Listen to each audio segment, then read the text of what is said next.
오늘도 나만의 골방에서 조용히 문을 닫고 은밀한 중에 계신 하나님 아버지께 예배 드리기를 원하시는 우리 모든 성도님들에게 하나님의 은혜와 사랑이 충만하게 임하시기를 예수 그리스도의 이름으로 축복합니다. 다 함께 기도하심으로 예배를 시작하겠습니다.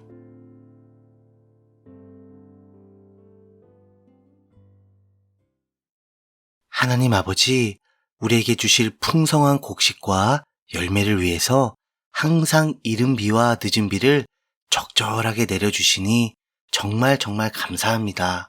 마치 긴 겨울을 깨고 새로운 생명의 기운을 솟아나게 만드는 저 봄비처럼 날마다 제 영혼을 충만히 적셔주시는 주님의 그 말씀을요, 간절히 사모합니다.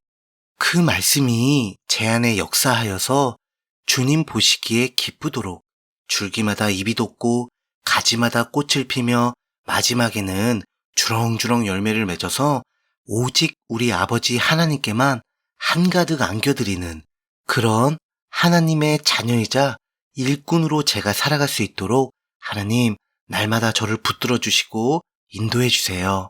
이를 위해서요, 오직 예수 복음의 공로만을 의지하며 하나님 보좌 앞에 담대히 나아가 드리는 이 예배를 하나님 기쁘게 받아주세요. 예수님의 이름으로 기도합니다. 아멘. 다 같이 찬송가 307장 소리 없이 보슬보슬, 찬송가 307장 소리 없이 보슬보슬, 우리 다 함께 찬송하시겠습니다.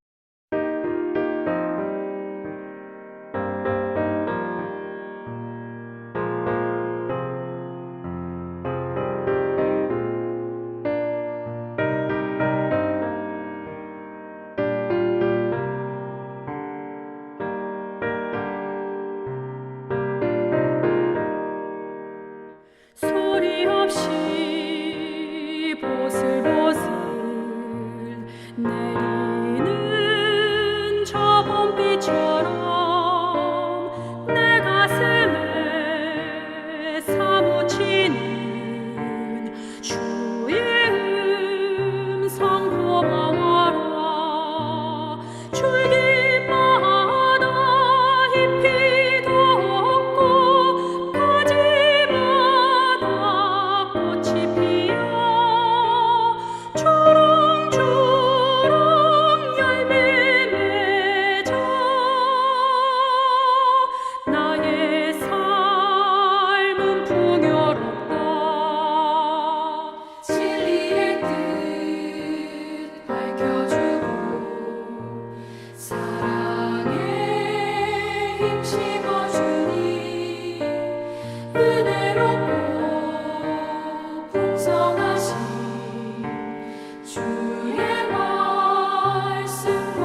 오늘 함께 나누실 말씀은요, 신약 성경에 있는 마가복음 11장 12절부터 14절까지입니다.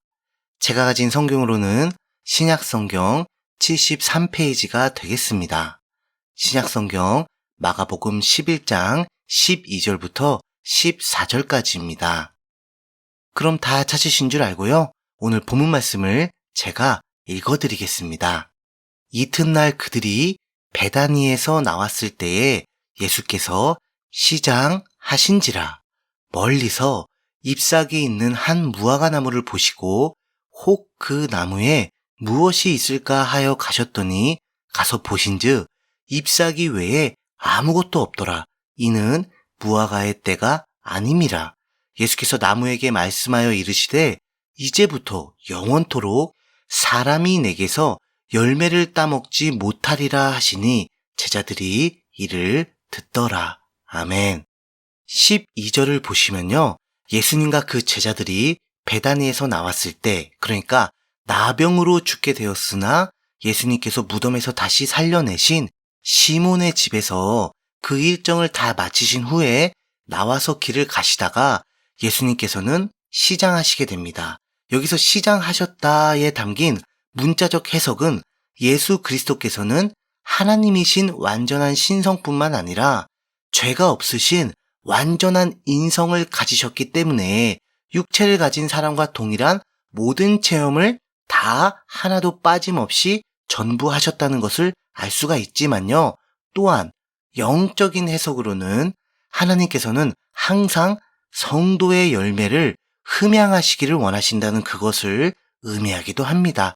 그러니까 우리 성도가 날마다 성령님의 인도하심에 따라 순종함으로 맺게 되는 그 성령의 열매를 즐기시기를 원하신다는 것이죠. 여하튼 그래서요, 예수님께서는 13절과 같이 멀리서 잎사귀 있는 한 무화과 나무를 보시고 혹 그 나무에 무엇이 있을까 하여 가셨는데요. 아니 글쎄 세상에나 그 무화과 나무를 가까이 가서 보신즉 잎사귀 외에는 아무것도 없었다고 합니다.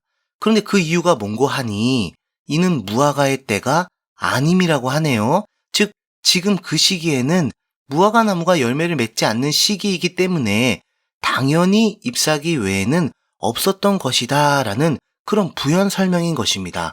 그런데 예수님께서 이를 알지 못하신 것일까요? 절대 아니죠. 온 세상 천하 만물과 그 창조 질서를 세우신 우리 하나님이 되시는 예수님께서 아니 그걸 왜 모르시겠습니까? 당연히 그 누구보다 그 어떤 사람보다 정확하게 알고 계시죠. 아니 그럼 무화과를 수확할 수 있는 때가 아님에도 불구하고 예수님께서는 도대체 왜 무화과 열매를 원하신 것일까요? 마치 우물에서 숭늉을 찾는 것처럼 말입니다. 하지만 여기에는요, 예수님의 아주 깊은 의도가 숨겨져 있습니다.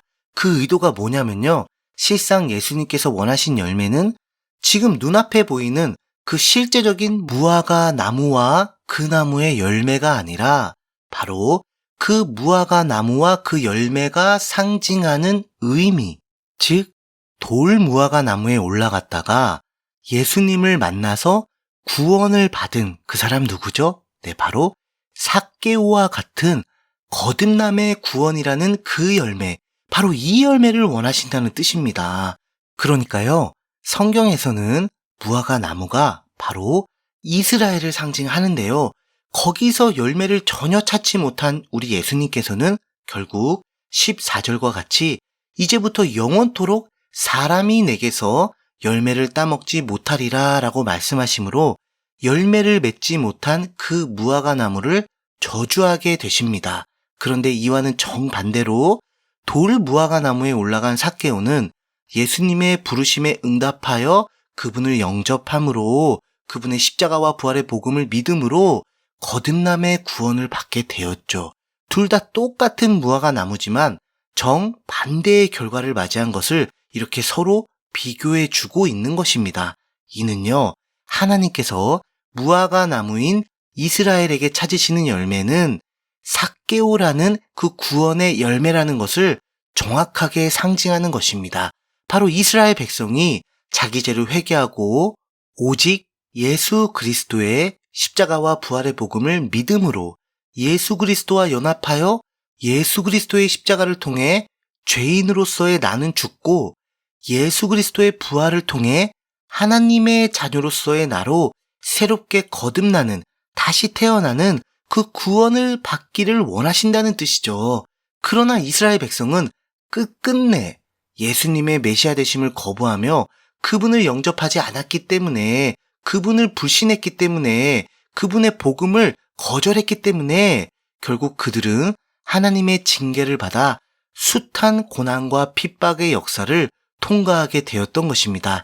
그 힘든 과정을 통과해서 교만이라는 그들의 자기 의가 꺾이도록, 그래서 하나님의 의의 본체이신 예수님의 그 의를 받아들이도록, 전가받을 수 있도록 섭리하신 하나님의 그 뜻과 계획이 담겨 있는 것이죠. 그런데요, 여러분, 우리는 여기서 정말 중요한 우리 신앙의 원리, 보다 구체적으로 말씀드리자면 우리가 예수님 안에서 하나님께 신앙의 열매를 맺어 드릴 수가 있는 아주 중요한 원칙과 그 기준을 알게 됩니다. 그것은 바로 오직 하나님께서만이 이스라엘 백성에게 다시 열매를 맺게 하시고 이를 능히 취하실 수 있는 것, 즉 이스라엘의 열매는 오직 하나님의 손에 달려있다는 것이죠. 이는 우리 교회 역시, 우리 성도 역시 동일합니다. 우리가 하나님께서 기뻐하시는 신앙의 열매를 맺는 것은 오직 하나님의 능력 100%에 달려있다는 것입니다. 그래서 우리는요, 오직 하나님의 인도하심에 절대적으로 순종해야만 하는 것이죠. 바로 이 순종이 열매를 맺게 되는 우리의 영역인 것입니다. 따라서 우리 하나님께서는요, 내가 마치 365일 24시간 연중 무휴로 풀가동을 시켜서 나 자신에게 막 압력을 가해서 강제적으로 만들어내는 그런 공장의 제품 같은 열매를 절대 원치 않으십니다. 사실 이거는 열매도 아니에요. 성경에서 인정하는 그런 열매가 아니라고요. 왜냐하면 포도나무와 그 가지의 비유처럼 가지가 결코 스스로 열매를 맺을 수 없기 때문이에요. 그럼에도 이와 같이 제품을 만들어낸다면 정말 죄송하게도 하나님께서는 이를 열매라고 인정하지 않으시고 하나도 받지 않으십니다. 마치 자기의 의로, 자기의 행위로 드린 가인의 제사를 철저하게 거부하신 것처럼 말이죠. 그러나 내가 예수 그리스도라는 푸르른 그 정원에 심겨진 나무로서 하나님께서 항상 공급해 주시는 말씀의 빛과 성령님의 인도라는 그 비를 충만하게 공급을 받으면서 하나님께서 직접 가꾸시는 그러한 나무라면요, 때마다 적절하게 하나님께서 너무나 기뻐하시고 언제나 인정해 주시고 너무나 즐겨하시는 그런 신앙의 열매를 맺게 될 것입니다. 바로 아벨의 제사와 같은 이런 열매를 하나님께서 기뻐 받으시기 때문이죠. 그러니까 더 이상 자신을요, 억지로 막 채찍질을 하면서 공장처럼 가동시키지 말고요. 예수 복음을 향한 믿음 안에서 하나님과 교제하며 자연스럽게 그분의 인도하심에 순종하기만 하면 되는 것입니다. 그러면요, 반드시 하나님께서 원하시는 그런 신앙의 열매, 성경적인 그런 열매를 맺게 되실 것입니다. 다 함께 기도하겠습니다.